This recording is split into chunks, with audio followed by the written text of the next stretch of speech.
Hello everyone welcome back to my YouTube channel. आज चाहिँ म बनाउँदैछु कोदोको नुडल्स। यो चाहिँ हो कोदोको पिठो अनि यो चाहिँ आलुको पिठो भइहाल्यो, पोट्याटो स्टार्च। अब यसलाई चाहिँ म मिक्स गर्छु। कोदोको पिठो चाहिँ म थोरै मात्र हाल्छु अनि पोट्याटो स्टार्च चाहिँ जति मैले कोदोको पिठो लिएको छु त्यसको चाहिँ डबल हाल्छु। मैले यति लिएको छु, जम्मा यति मात्र छ। यति लिएको थिएँ, अहिले स्टार्चलाई मैले जान्ने फुल नै लिएको छु। अब यसलाई चाहिँ म मिक्स गर्छु। कोदोको पिठो र अनि स्टार्च चाहिँ राम्रोसँग मैले मिक्स गरिसकेको छु। अब यसलाई चाहिँ हामी पकाउँछौँ।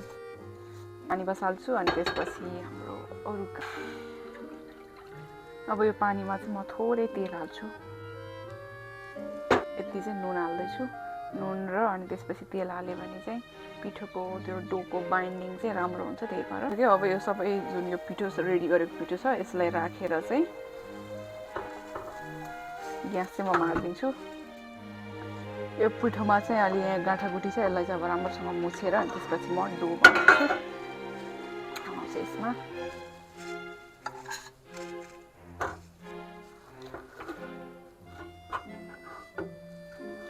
दुई भागमा डिभाइड गरिदिन्छु अनि त्यसपछि हामी यसलाई नुडल्स बनाउँछौँ।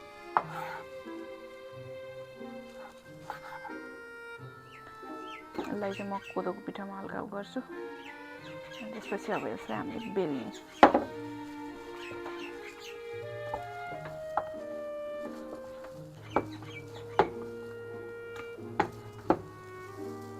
तल बनाएर बेलेछु, यस्तो रुमाल जस्तो भएको छ।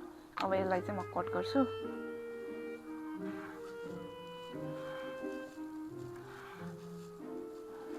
तयार भयो हाम्रो कोदोको नुडल्स। अब यसलाई चाहिँ म उसिनेर अनि पकाइहाल्छु। यति भयो चाहिँ मलाई पुग्छ। यति नुडल्स रेडी गरेको छु। यो चाहिँ 2वटा डोबाट बनाएको हो, अझै अरू नि बाँकी छ। यहाँ पानी बसाल्छु नुडल्स उसिन्नलाई। कोदोको नुडल्सलाई चाहिँ मैले जम्मा 2 मिनट मात्र पकाएँ अनि 2 मिनट पकाइसकेपछि चाहिँ यसमा चाहिँ मैले चिसो पानी राखेर अनि त्यसपछि जालीमा राखेर चाहिँ छानेँ। अनि यो चाहिँ मैले सेकेन्ड टाइम बनाएको हो। फर्स्ट टाइम बनाउँदाखेरि चाहिँ मलाई राम्रो लागेको थिएन, भने मतलब त्यो नुडल्स चाहिँ राम्रो बनेको थिएन। अनि त्यही भएर चाहिँ मैले यो सेकेन्ड टाइममा चाहिँ राम्रो बन्छ होला भनेर गरेको। त्यो चाहिँ राम्रो भएन खासै।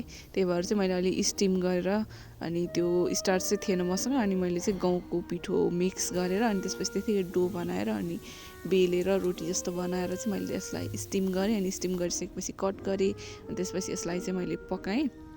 पहिला चाहिँ मैले स्टार्चवाला पोटेटो स्टार्च हालेर बनाएको नुडल्सलाई चाहिँ पकाएँ। अनि त्यो पकाइसकेपछि चाहिँ पहिला मैले सुरुमा बनाउँदाखेरि नि यो टुक्रिएको थियो, धेरै मसिनो नै भएको थियो। अनि यसपालि त झन् त्योभन्दा पनि नराम्रो भयो। अनि त्यसपछि यो पकाइसकेपछि चाहिँ मैले गहुँको पिठो मिसाएर अनि स्टिम गरेर बनाएको नुडल्स चाहिँ पकाएँ। यो चाहिँ बोइल गरेको भन्दा चाहिँ राम्रो भएको थियो।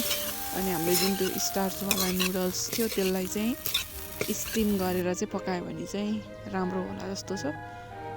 अब यो चाहिँ तयार भइसकेको नुडल्स भइहाल्यो। नुडल्स चाहिँ मैले पकाइसकेँ। यो चाहिँ हो स्टार्च आलुको पिठोमा मिसाएर बनाएको कोदोको नुडल्स। अनि यो चाहिँ आटाको पिठोमा कोदो मिसाएर बनाएको नुडल्स हो। अब चाहिँ यो म टेस्ट गर्छु। टेस्ट त मैले अस्ति नै गरिसकेको छु। सुरुमा चाहिँ मैले ट्राई गरेँ त्यो स्टार्च हालेर बनाएको नुडल्स। यो चाहिँ अर्कै खालको हुन्छ, सफ्ट खालको हुन्छ। मिठो त दुइटै हुन्छ, तर यो चाहिँ अर्कै खालको सफ्ट खालको नुडल्स हुन्छ। यो पनि मिठो हुन्छ। अनि यो ट्राई गरिसकेपछि त्यसपछि मैले चाहिँ आटा मिसाएर बनाएको कोदोको नुडल्स ट्राई गरेँ। त्यो पनि मिठै थियो, तर यो चाहिँ स्टार्चभन्दा चाहिँ हल्का हार्ड हुन्छ, तर मिठो त दुइटै हुन्छ। तपाईँहरू पनि ट्राई गर्नुभयो भने चाहिँ स्टिम गरेर चाहिँ बनाउनु होला। त्यसो गऱ्यो भने चाहिँ अलि धेरै टुक्रिँदैन अनि त्यो नुडल्स जस्तो चाहिँ देखिन्छ।